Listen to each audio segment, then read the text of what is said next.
Just a short time ago, the Clark County Sheriff reported that investigators found 18 additional firearms and explosives and thousands of rounds of ammunition at the suspect's home. We'll look at some of the broader questions now raised by this event. Swanson is joining us. He's a professor of psychiatry and behavioral sciences at Duke University School of Medicine, who's written widely on the subject of violence and mental illness. And security expert Russ Simons. He is managing partner at Venue Solutions Group, a facility management firm near Nashville. Mr. Swanson, let me start with you. This is not someone who, I guess, fits the profile of what we've come to expect. This is not a lone gunman, a young man that stuck to himself.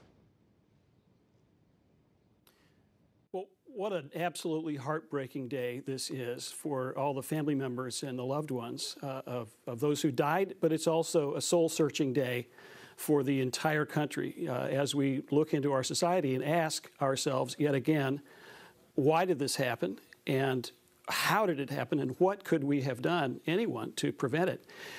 There's two parts to that question and the answer, and one, of course, is what you're alluding to, and that is, can we predict the behavior of someone who would be inclined to do such a horrible thing?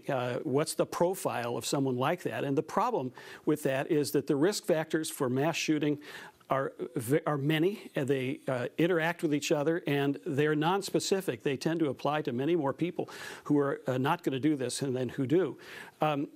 That's a very, very difficult thing to do. The other part of the question, of course, is if we assume that we may always have some people like this, for whatever motive that's very hard to fathom, what could we do to limit the harm, to limit the damage and the mayhem that occurred today?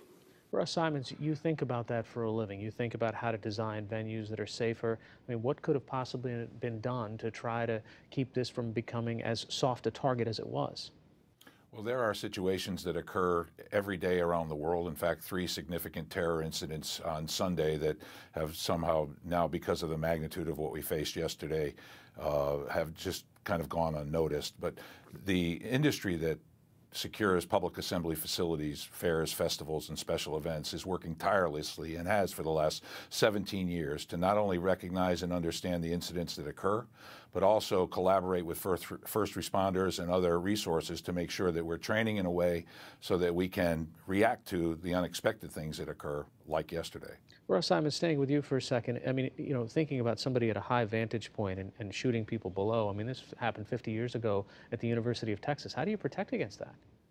Well, it's something that is a vulnerability, as you said, since 1966. Everyone is aware of that. I think what will happen in the analysis of this event is we'll look at how that expresses itself into our vulnerabilities. We'll look at ways to mitigate those risks, and we'll react to that. It is not a check a box and be done situation. We are going to be under constant pressure to make sure that we're staying abreast of the situations that we face and that we're flexible or adaptable enough to change to the circumstances that we face in the future. Jerry Swanson, a lot of people point to mental illness as the cause of this sort of violence, but you study this for a living. Give us the correlation between violence and mental illness. Well, we like to point to mental illness as some kind of master explanation, but the truth of the matter is a mass shooter is really atypical of most people with serious mental illnesses, the vast majority of whom are not violent, never will be, and the vast majority of the perpetrators of gun crimes all over this country, 100 people probably today will lose their lives as a result of a gunshot. Those people typically do not have mental illness, with the exception of those who have suicide. You know, mental illness is it's important. It's not the place you'd start from a population public health perspective to try to address our problem with violent behavior. All right, Mr. Simons, coming back to you, what have we learned from previous events? It seems that just in the past couple of years, especially across Europe, we've seen these different types of soft targets, these different types of attacks. So what is law enforcement now keeping in mind, even in something as simple as staging a concert? Well, information and collaboration, sharing of intelligence is critical. I would say that, though, one of the key learnings from this is that all of us are personally responsible for our own safety, our situational awareness, understanding what could happen in these circumstances, particularly in an unexpected environment, and that we have to take note of what's going on around us. We can't just treat see something, say something as a convenient phrase. We have a responsibility to actually contribute to the solution. And all of us are better than any one of us. So in this regard, we should take those responsibilities seriously. Jeffrey Swanson, put it also in perspective for us, if you could, guns and violence in the way that the CDC looks at it?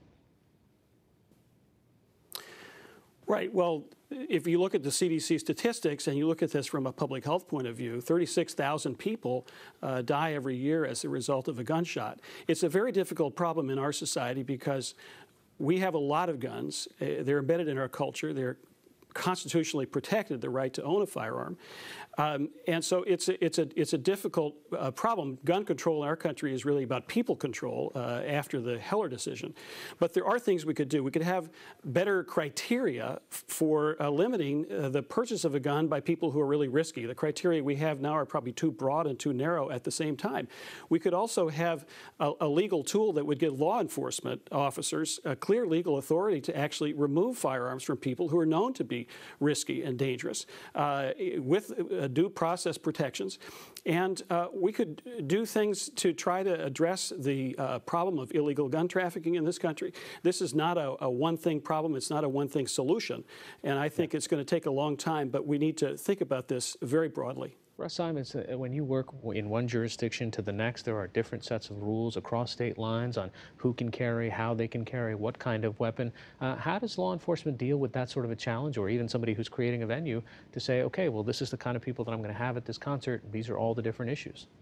Well, you're exactly correct. Every jurisdiction is different, and there are some commonalities, and what we're learned in those can be shared. But ultimately, you really have to understand the situation on the ground and then move to mitigate any risks. Threats, risks, vulnerabilities, they're the key to identifying how we would respond. All right, Russ Simons, Jeffrey Swanson, thank you both. Thank you.